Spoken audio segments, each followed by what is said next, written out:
Tim Murtagh, thanks for joining us. We're here at training today at Merchant Taylors, a couple of days out from our return to 4-day action. A few of the lads coming back in from the 100. What shape of the squad in? Yeah, good. Good to see those boys come back. Eski, Max, Dupper and Helmy. Always nice to kind of inject a bit of some fresh faces, some fresh enthusiasm back into a squad that's been playing 50 over cricket. So they've had, a great time away with the 100. Some of them have played, some of them haven't played as much. So some of them are hopefully, fresh and ready to get going for this last block of games for us. Obviously, one that isn't fresh is Ryan Higgins.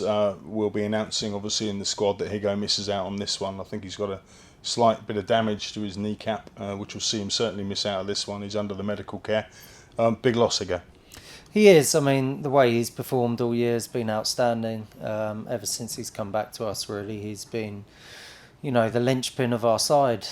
Being an all-rounder is hard work, and the number of runs that he's scored this year and the wickets that he's taken have, he's fairly irreplaceable in terms of that kind of mode of cricketer. So we're going to have to find slightly different ways to get the result that we want this week without him. We've still got a very strong squad, and whoever comes in, in his place will be ready and good to go. So yeah, it is a big loss for us, and as I say, the way he's performed, especially with the bat this year, has been phenomenal. Touching on the 100 just before we move on, how tough is it as a coach when you see your players go off to their 100 franchises and not get any action? It must be hard enough, I guess, to transition out of white ball cricket back into 4-day cricket, and especially more so if certainly the bowlers haven't had any overs in the legs. Yeah, it is difficult. I mean, as a player, you want to be as ambitious as you can, and to play in that competition is probably the pinnacle of white ball cricket in this country. Or I know that might be slightly controversial to some members and some people, but that's kind of the way it is. And we're in regular contact, the coaches, the S&C department, the physios. So we're sort of monitoring how these guys are going in and around training if they're not playing. And just sort of the feedback's been that the schedule's actually been tougher this year than it has been in other years in the 100, and there's been a lot more training, there's been a lot more overs being got in and around games. So I think it's good in a way. Someone like Helmy's had a chance to rest. He's had a couple of aches and pains throughout the year. Hopefully that's given him a bit of time to get those right. And as I said, come back with a bit of a fresh mindset and be ready to go for us in this last month or so.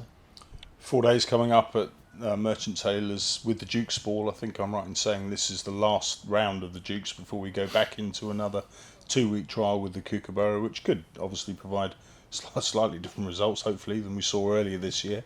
You probably can't take a huge amount of learnings from our first game against Northants, because it was with that Kookaburra ball and it was an absolute run fest. Yeah, it was. It was, almost two very different games. We know the conditions here well. We've played here the last few years and had some success here. Ran very close last year against, this week's opponents. So they've had some experience of playing here as well. So, yeah, coming back to a Duke ball, it's a good opportunity for us at a ground, as I said, that we've played well at in the past to put in a performance that hopefully gets us the result come Sunday evening that we all want and desire. So, yeah, the boys have had a good couple of days of training. A lot of facilities here at Merchant Taylors. We've had 3 or 4 different wickets based around the grounds here that guys have been able to practice on and get some really good kind of red ball volume into them over the last 2 days. So, yeah, we feel we're ready to go and I'm really looking forward to Thursday. Good to hear. You mentioned Helms come back fresh. Obviously, no Higgins in the seam attack this week. Someone that you'll obviously work with in your capacity as bowling coach is Henry Brooks. Probably fair to say Henry struggled early part. I know there were a few things he was working on with Jono and yourself on his game, but he really seems to have hit his straps recently and seems to be coming into his own. Yeah, hopefully something clicked in and around that 50 over competition. I think we've seen a different bowler in those last 4 or 5 games to what we perhaps saw at the start of the season. And it's not easy coming to a new county. There's certain sort of adaptations and a period of bedding in. Hopefully he's got through that now, and he's found a bit of rhythm, which is great to see. And yeah, really excited to see what he can do, especially this pitch that hopefully will have a bit more bounce and a bit of pace in it than perhaps we would have got in those first few games. I mean, 2 of those first games would have been Kookaburra games for him, so it was a tough start. But we're looking forward to seeing what he can produce this week. He's in a really good place, and hopefully he kind of rides the crest of the wave here through to the end of the season. Going to try and ask you a question on the psychology of players whilst keeping a straight face. Right.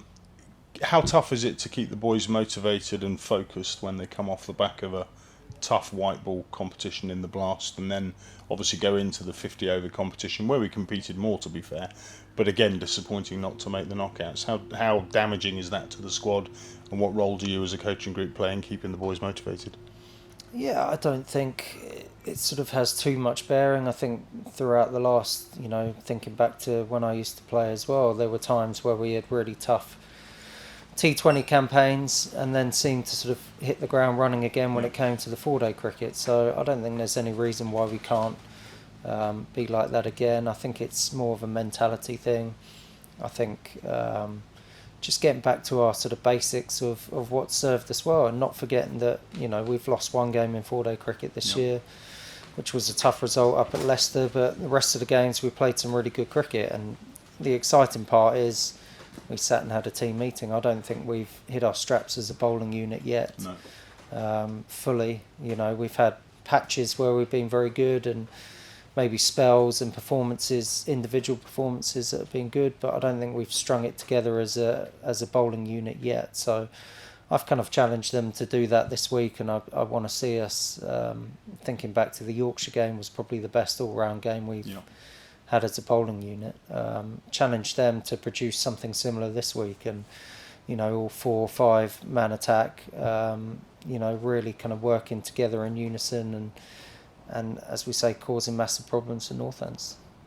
Just 5 games left to finish off the season, 5 big games. 2 of them against the sides right around us, Sussex at the top, Yorkshire just a few points behind us. Obviously the other 3 games are against the 3 sides that are sitting bottom of the table. Do you change your focus on those games and look at those as games that are must-wins, or is it just a case of sticking to the disciplines in each and every game and going through your motions? No, I think that's dangerous position to get into. You kind of think of yourself as football fans, and you go into a game against the team that you think you should beat, and sometimes like Brighton do many a time, and you come up unstuck, and then perhaps you overperform in games where you think it's going to be tougher. So no, every game's an individual kind of event, and we've got to treat that like it is this week. I think the fact that we've had experience, we've been in this position 2 years ago, chasing promotion, will hold us in good stead. I think the teams around us haven't necessarily had that experience the last few years, but 2 or 3 times in the last 5, 6, 7 years we've been in this position, and we've often found that we've got stronger as the season's gone on. So I don't see any reason why we won't do the same and go into this last period with a great amount of confidence that we can do the same. Good to hear. Last one, Mert's on this week's opponents, Northants. Obviously you've got 2 batters batting up the top there, Emilio Gay, who's had a fantastic year, and Ricardo Vasconcelos, who's again had a great year, scored runs against us before. With the ball you've got Ben Sanderson. Whilst Northants have, I guess probably by their own admission, had a disappointing year, they've yet to secure a win yet. They'll provide plenty of opposition and plenty of threat this week.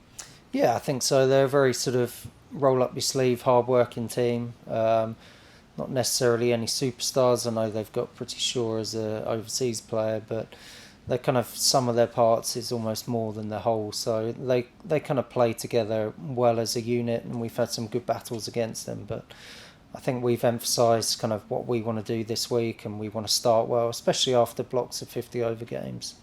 I think if you start well, especially with the ball, you can put batting teams under a lot of pressure. So yeah, it's, as I say, all about the mentality this week. Fresh mentality coming off the back of the 50 over comp.